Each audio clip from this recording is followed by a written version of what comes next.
on se retrouve pour une petite vidéo. On va continuer à parler des machines semi-électroniques, comme j'ai parlé la dernière fois de la gamme performance de Parkside, plus ou moins micro-numérique maintenant. J'avais présenté une micro-meuleuse perceuse de précision. Aujourd'hui, je vais vous parler d'une scie sauteuse semi-automatique à vitesse numérique. Donc voilà, un moteur brushless. Elle vaut, alors moi la mienne était usagée, donc j'ai acheté ce modèle il y a maintenant un mois et demi peut-être. La mienne commençait à être usée à force de la transporter partout. Et je suis tombé sur ce modèle et j'ai dit pourquoi pas. Donc c'est un cadran numérique, je ne sais pas si vous voyez bien. On a des vitesses. Alors on l'allume, voilà. Là je l'ai allumé. Là par exemple elle était en vitesse 2. J'appuie. Je passe en 3, 4, 5, 6. Et après j'ai une vitesse automatique pour le mélaminer, les dérivés. Qu'est-ce que je pense de ce produit? Je dirais un peu un gadget. Après l'avoir utilisé, je préférais mon ancienne scie sauteuse. Je la regrette. Celle où on réglait avec une molette ici les vitesses. Celle-ci manque de précision, beaucoup. A du mal à scier sur les traits. Bon, le système pendulaire est encore manuel. Ce qui est bien, c'est les indications qui sont, notées sur le côté de la machine. On voit peut-être pas bien, mais pour le PVC, quoi mettre en mode pendulaire, quel mode mettre, etc. Pour l'alu, etc. 0. Pour le bois, bien sûr, c'est 0.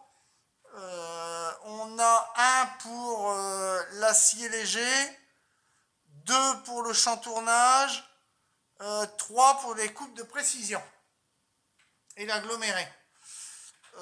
Donc c'est pas mal, les graduations sont pas mal. Elle est inclinable, mais alors je ne vais pas vous le montrer parce que une fois qu'on la dérègle, on n'arrive plus à remettre le plateau droit. Donc ça c'est un deuxième reproche de cette machine. La semelle est pas mal. Elle a une double semelle qui évite les éclats. Alors ça c'est vachement bien par contre. C'est une machine qui fait peu d'éclats. Bon là j'y ai mis le guide parallèle qui n'est pas très parallèle, hein. On va faire un essai ensemble tout à l'heure. Alors j'ai fait quelques coupes. Donc j'ai essayé de faire un arrondi. Bon, vous voyez, sinon les coupes sont à peu près nettes. J'ai pas repensé. Des coupes en angle. Il n'y a pas d'éclat, mais j'avais fait un trait et ça l'a complètement mangé, quoi.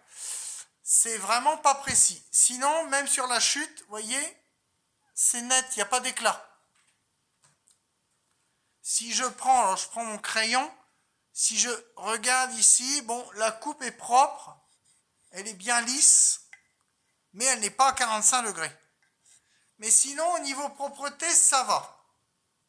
C'est une machine qui coupe propre, qui est sécurisée. Elle s'arrête dès qu'on lâche elle est pas mal. Mais par contre, niveau précision, je préférais l'ancien modèle Parkside. Il était beaucoup plus précis, même l'ancienne performance, le modèle qui est sorti il y a 2 ans, juste avant celui-ci, était bien mieux en précision que celle-là.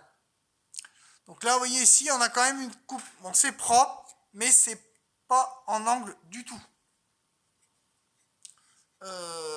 Et pour les arrondis, c'est pareil, ça dévie.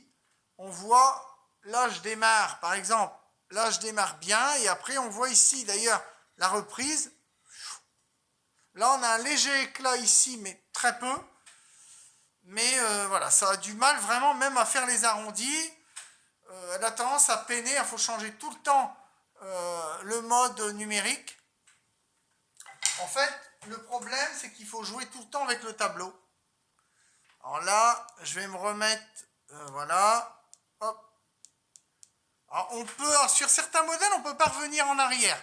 Sur celle-ci, je peux revenir en arrière. Par exemple, si je mets en une, clairement, en 1, elle n'a pas de tête. On va essayer en 2. En 2, vous voyez, le contrebalancement entre les deux ne se fait pas. On est vraiment très lent en 1 et on vient d'un seul coup très rapide en 2 alors qu'on ne devrait pas.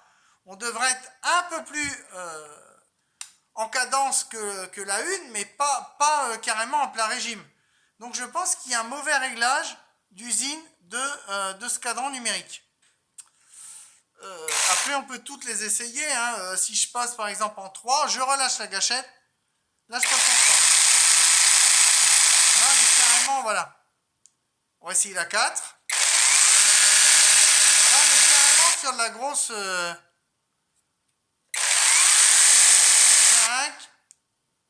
Là je mets la 6. Et là on est à fond. Et puis la A, on a un bouton ici qui s'appelle le A. La A, on sera à peu près pareil que la 6. Il n'y a pas beaucoup de changements. Je ne vais pas vous le montrer. On ne va pas y passer non plus voilà, 107 ans. Donc maintenant, je vais faire une coupe. Donc j'ai mis le guide parallèle qui est bien serré. Il ne bouge pas. Une lame assez rigide. Et je vais vous faire un petit test. Donc je vais mettre la machine sur moi.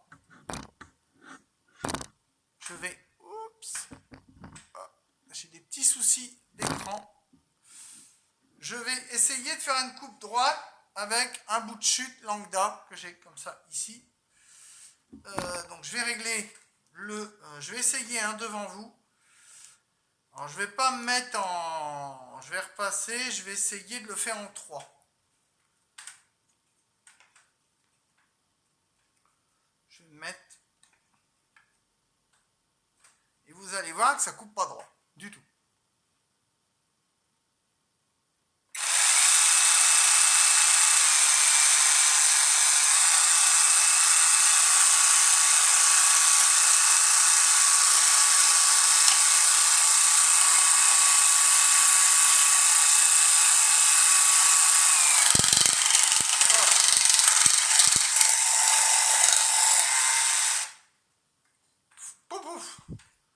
Vous voyez, ça ne coupe pas droit, même avec un guide parallèle. Donc, là, j'ai pas mis d'aspiration. C'est une horreur. Donc, vous voyez, ma coupe, elle démarre bien au début. Et puis après, le guide, il bouge avec les vibrations. Donc, c'est une machine d'appoint, je dirais. Mais elle est vendue pour être du pro. Eh bien, moi, je vous dirais non, non, non, non, non. Ce n'est pas une machine professionnelle. Donc, ça peut être bien pour dépanner de la réno, mais il ne faut pas en attendre plus. Ça sera vraiment rénové, du petit bricolage, mais c'est tout. Après, elle vaut une 60aine d'euros, sans chargeur ni batterie. Ça peut paraître cher. Après, à vous de voir si vous trouvez mieux en gamme ou en marque. Donc voilà un petit peu ce qu'on pouvait dire sur ce modèle numérique. Sur ce, portez-vous bien et je vous dis à bientôt sur J-Pro Menuiserie. Ciao, bye bye!